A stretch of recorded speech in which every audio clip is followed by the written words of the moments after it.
Hello everyone and welcome back to my YouTube channel. Today I will be talking about a very famous British monarch. Do you want to know who? I'll give you a clue. He lost the American colonies and got mad later in his life. Did you guess it? Yes, he was George III. And can you guess two other British monarchs who lost parts of the British Empire? They are George VI, who lost India and Pakistan, and Elizabeth II, the current queen, who lost almost everything except for some small islands. So, let's dive deeper into George III. Continue watching. George III was the son of Frederick Louis, Prince of Wales, and Princess Augusta of Saxe-Gotha. From his parents and their entourage, the young George had an unreasonable dislike of his grandfather, King George II, and all of his policies. George was a child of strong feelings but slow of mental development. This unequal growth of brain and heart made him difficult to teach and too easy to command, and produced in him an appearance of apathy. He could not read properly until he was 11 years old.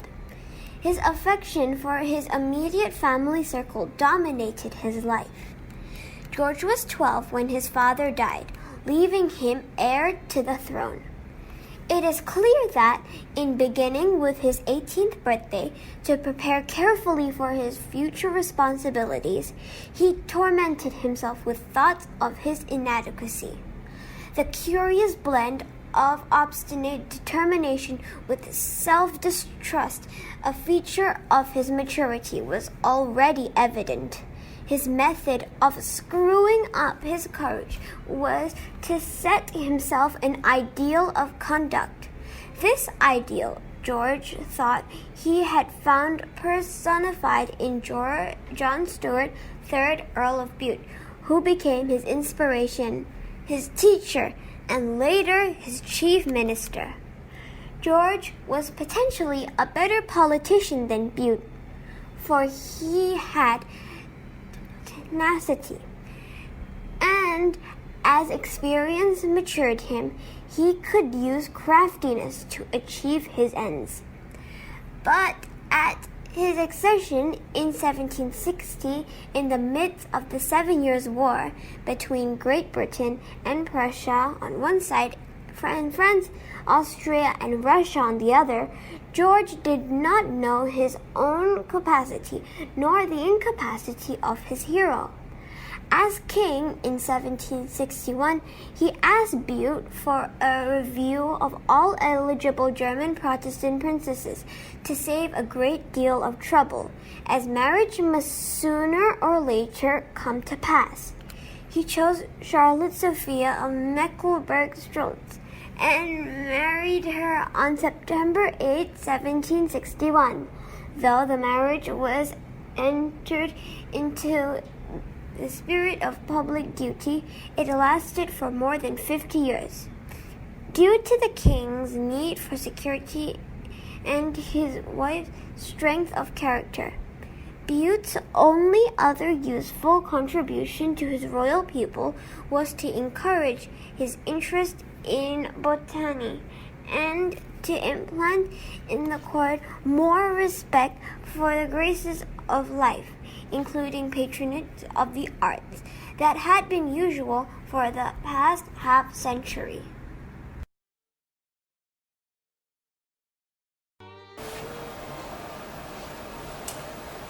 Now, I will be talking about the most significant event in the life of George III, which is the American Revolutionary War.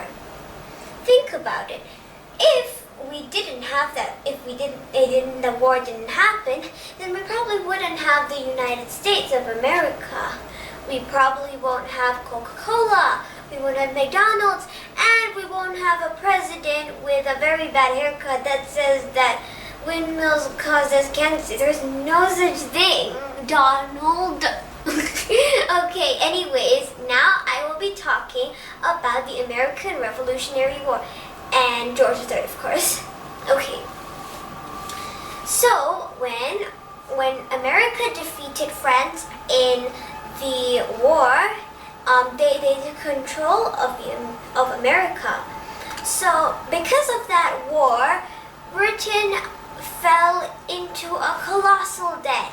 They couldn't pay back the money, and they just had no money. So protecting and giving money to the colonies was expensive. So George III came up with a not so smart idea. He decided that he would just tax the colonies because he protected them, so why not? Unfortunately, that wasn't such a smart idea, and the people of America protested. And after that, George sent a troop of soldiers to cut down the revolution, and that gunshot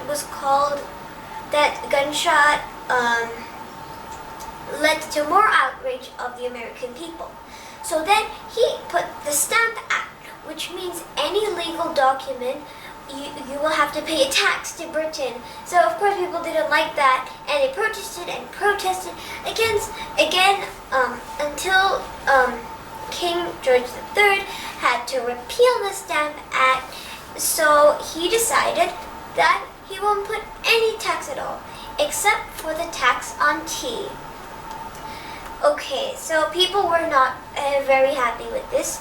So in America, a bunch of people dressed up as Native Americans boarded a ship filled with British tea and dumped more than 40 tons worth of tea into the sea.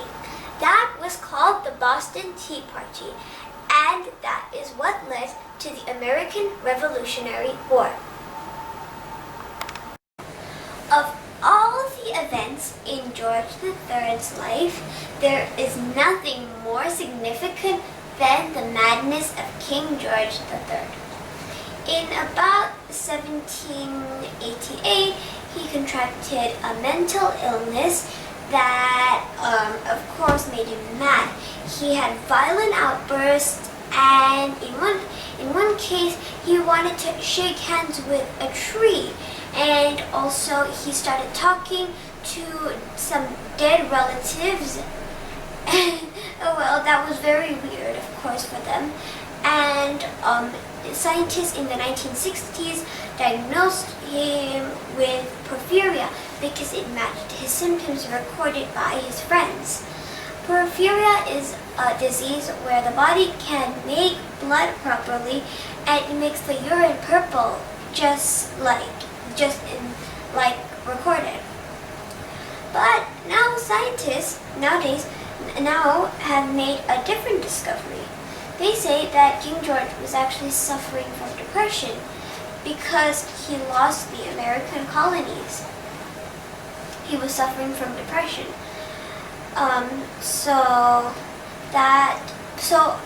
A doctor, he tied him up to a chair, and he treated him very strictly and punished him, and that seemed to work because he recovered. But he got it again and again until his death in 1820 in Windsor Castle. I hope you have enjoyed this video, and I hope you learned about George III. And also, I feel that he is a very unique monarch. What about you? And why don't you share some other kings or queens that I should talk about? And I really hope you enjoyed this video. And why don't you watch another one of my videos? And if you liked these videos, please like and subscribe to my channel. And I will see you next week. Bye!